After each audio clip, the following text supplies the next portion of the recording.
Now that ESR report shown here, there is a lot of information packed in there. So I wanted to kind of point out some of the highlights and where you can find some of the more relevant information. First and foremost, the subject talks about what are the products that are included in that ESR report. That would be type AF and AF girder clamp. You see that right in the subject of the ESR report. And then section 2 talks about the uses. That's where you would find the section that talks about the approved for seismic design categories A through F. That section also talks about what applications are acceptable. The girder clamp assembly may be used to resist axial tension and slip due to combined loadings that include wind or seismic.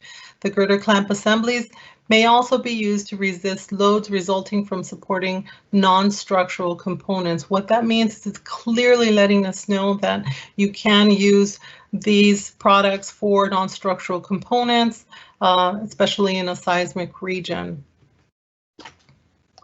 Now, the report in section 4 alludes to a special inspection. These are in their essence bolted assemblies. And so all of the special inspection requirements that you normally have for standard bolted connections apply here. And so keep that in mind. I get the question a lot about special inspection requirements. We do have a special inspection document that we prepared. It's tacked on to the end of the ESR report, and I'll go over that in just a little bit down the road of during this presentation. Another thing that's kind of interesting is that AISC moves away from using torque as a measure of pre-clamping forces, and so what we need to determine is how do we achieve the appropriate clamping forces. What we've come up with is to require the use of DTI washers in order to make sure that we have the properly generated clamping forces.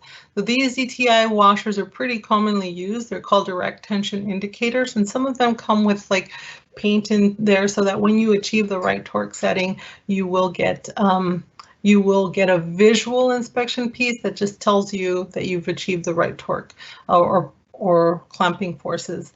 The other alternative is the TCVs, or torque controlled bolts, that have a twist off mechanism. So once you've achieved the right torque setting, those bolts will twist off, and then you know that you've got another visual inspection element that's nested into this approval.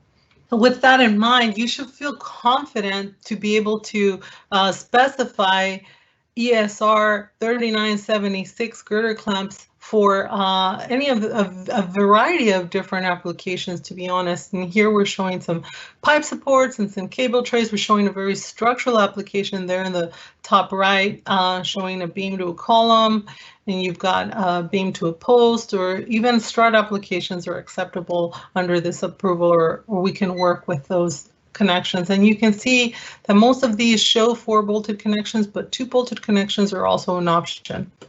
And in this next example, or this next image, you actually see 6 bolts. All of these are approved under ESR 3976. I want to talk a little bit about the 2 clamps themselves. The type AF and the type AAF are the 2 clamps that are recognized in ESR 3976. The type AF, they're both high slip resisting clamps, I should say. They both come in hot dip galvanized finished, so they're suitable for outdoor applications. And they're both made out of a malleable iron.